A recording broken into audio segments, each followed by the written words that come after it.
Hey guys, welcome to episode 5 of Fourth Quarter Life. In this episode, we tackle the question, what is it that you end up coming home with when you can't find the thing that you went out to find? Recently, I went out in search of a very simple task. I just wanted to find some 360 games, some games for the Xbox 360 that I either didn't have or I've been wanting to play. So I hit some of my regular haunts and I just completely struck out. Could not find a game that I either wanted or needed. That does not mean that I came home empty-handed though. I came home with quite a few things and we're going to look at those today. But the point of this is I'd like to know what it is that you come home with when you head out on a collection hunt and you strike out. So think about it and drop me a comment below and tell me about the last time you went out and you struck out. In the meantime, let's go take a look at what I got, starting with this. So as I said before, one of the things that I like to collect, and always have, are records, vinyl albums, especially vintage from when I was younger, 70s and 80s. And one of the things that I like to look for are these old compilation albums by companies like k-tel, Ronco. The companies would actually advertise these compilation albums on TV. And they were looking to try to obviously get their target teen audience to go spend their $2.99, $3.99 on these records. The great thing about them is that you can get some really interesting team-ups. I'm trying to show some of these bands, but you've got everything from 38 Special on this one, John Cougar, you got Genesis, Flock of Seagulls, Kansas, Melissa Manchester. Interesting, but that's not all. The reason I bought it is because I do happen to love the band Van Halen. And if I ever find a compilation with a Van Halen song on it, I definitely want to get it. So I have not played this one yet. And sadly, apparently on YouTube, you cannot play music like this. I would love to play these albums, but then you get copyrighted and they take down your video. So anyway, this one was like $8, has some great songs on it. A lot of times these compilations aren't that great. They don't have that great of songs on them. But like I said, this one has some really neat stuff. It's even got the original inner sleeve in here. So it's got crazy advertisements for other albums that you can get. Great gift ideas from k-tel. Pretty cool. Anyway, this will be fun to listen to. I also got another album. This is a band, Canadian band. Originally they were called Death Dealer, D-E-A-T-H. They changed to Death Dealer and I don't know why. I have actually listened to some of these songs. They're pretty good. They're no Iron Maiden, but they're good. They're fun to listen to. But the thing is this one is still factory sealed. This album has never been opened and I can't decide if I'm going to open it or not because I can find it and listen to it on YouTube pretty easily. And then I would be able to keep this sealed, but that's the collector in me that wants to keep it sealed. Normally I would just tear it open and just take a listen. I've been collecting Star Wars novels since the early Han Solo books that were released after the original Star Wars in 1978. I started reading the Star Wars books back in 1977 when I originally read the original Star Wars when it came out in paperback form. I moved on to the Han Solo books that I believe came out in 1978. They were the first stories to take place after the original Star Wars because nobody knew at that time whether or not there would even be a second movie.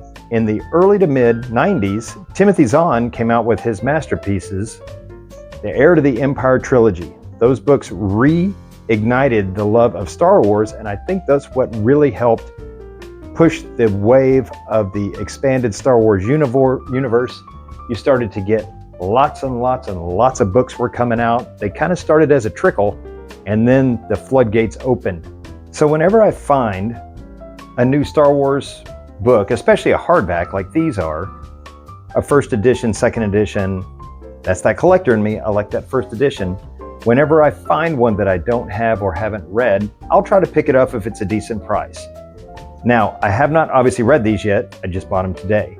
So I'm guessing this is going to cross over with some of the Marvel comics. It looks like it takes place in the aftermath, right after, it looks like Return of the Jedi. And then A New Dawn, I believe, is going to be a Clone Wars or Star Wars Rebels crossover. Again, have not read it yet, but the gist is I bought 2 more Star Wars books to add to the collection. Can't wait to read them. Our next stop in the Oh Wow, Do I Collect Too Much Stuff tour is a book by J.r.r. Tolkien, The Lays of Balerion. This is part 3 of a series of books that goes over extended stories, extended folklore and mythology of Middle-earth in the First, the Second, the Third Age. Kind of like the Silmarillion is probably the most famous of those extended books beyond the Lord of the Rings books and The Hobbit. I love biographies of the bands, the singers, the songwriters, the musicians of the 70s, 80s, and early 90s. So when I find a unique biography or autobiography, I will pick it up. If you're a Duran Duran fan, you know both of those gentlemen are 2 of the original members of Duran Duran. They are not related. They're both named Taylor, and as a matter of fact, there's a 3rd Taylor in the band, Roger Taylor, also not related. So Andy Taylor was the lead guitarist. John Taylor is the bassist. Honestly, I think that Duran Duran as a whole does not get the love that it deserves. I think they were a much better band than most people from that era give them credit for. They just see them as a bubblegum pop band. When you really listen to it, you realize they're actually very, very good musicians. Again, this is going on way too long, so let's put these together, say bye to the non-brother Taylor brothers, and let's move on to the next item. I've already mentioned earlier in this video that I love Lord of the Rings, and I even love things like the Lord of the Rings strategy guides to go with the Lord of the Rings games that came out for the Xbox and PlayStation and GameCube back in the early 2000s with the movies. So by finding this one, The Two Towers, I now have all 3. I have the Fellowship of the Ring, The Two Towers, and the Return of the King. The only one I'm missing would be the Third Age. It's just a little bit of awesome to go in the collection. It will go sit on a shelf, and it will probably never be read. Speaking of future videos, I do love Van Halen. I do love to pick up Van Halen books and Van Halen records. As I mentioned earlier, when I picked up the Blast Off compilation because it had Dance the Night Away by Van Halen on it. I had never seen this book before. It seems to be a photo essay type book, more of a coffee table book. This is mostly photography, concert photos, things like that. It's a great book. It's got a few words mixed in here and there, but it'll go great with my Van Halen book, also by Neil Zlozauer. I don't know how to pronounce his last name. That is a lot of Z's in one last name. But Neil is a famous photographer of the bands in the early 80s, late 70s. So when I walked up to the rock bio section and I see Eddie Van Halen, well, that's an easy one. So there you go. So this is the final piece that I purchased today on my trip to stores across my area. It's complete. It's got manual. It's got everything in there. It's got the, luckily I have this turned around the right way so I didn't just show off the code. It's got the code. I don't know if the code will actually still be good, but it's in good shape. I do enjoy the Doom games. They're just something about fighting your way through Hades that's somehow very cathartic. And that's it. There you go. So I went out and searched pretty specifically to look for some Xbox 360 games that I might want to add to the collection. And I struck out, but I did find 5 pretty neat books. This is some really good reading. Gonna enjoy all those. I got a nice coffee table book for the coffee table. And I got a strategy guide, and I did finally end up with one Xbox game, that Doom the Dark Ages, which looks like it's gonna be a lot of fun to play.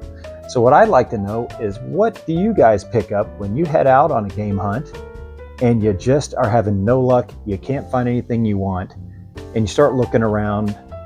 What do you end up bringing home? And finally, if you enjoyed this look into some of my other interests, please consider dropping a like or even hitting subscribe. I would greatly and heartily appreciate it. That's going to be it for this episode of Fourth Quarter Life. I hope that you have great, fantastic luck on your next hunt. Have a great day. We'll see you soon. Thanks for watching.